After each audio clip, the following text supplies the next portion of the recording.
Hi, I'm Alex Howard, and I'm here with Anna Duschinsky, Director of Psychology at the Optimum Health Clinic. And this is the first in a series of 4 videos where we thought we'd look at, from a psychology perspective, some of the pitfalls or reasons why people can get stuck on the recovery path. So there'll be 3 more videos in this series to watch out for.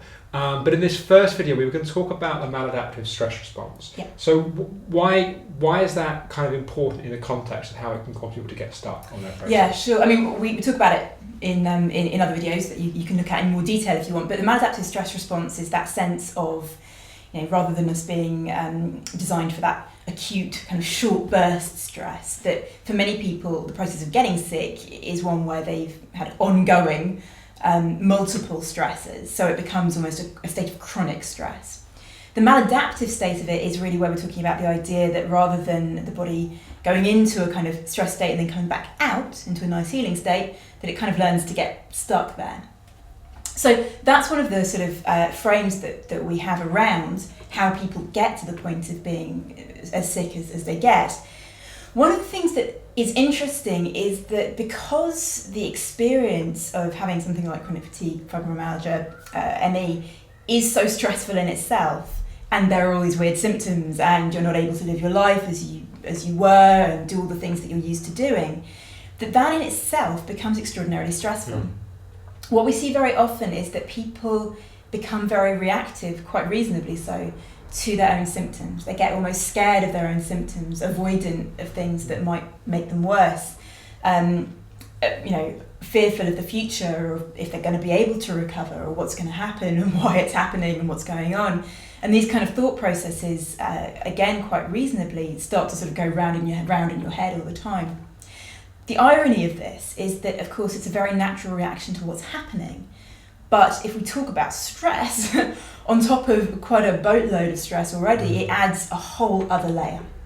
So one of the ways that people actually get themselves stuck or caught is by constantly reacting to the situation that they're in with stress and anxiety and fear. Now, as I say, it's utterly understandable, but it doesn't actually help the system to begin to recover.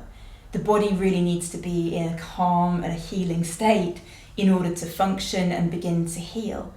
And if there's this level of fear and stress happening, either consciously or sometimes less consciously, that can become a real problem in terms of allowing the body to get out of stress and into a point where it can begin to recover. Yeah, and I think it's also such a critical fundamental that without this piece, I think certainly our observation is that you can do lots of other wonderful things to support recovery, but if you're fundamentally still in a state of stress, those things are often not going to be that effective. Sure.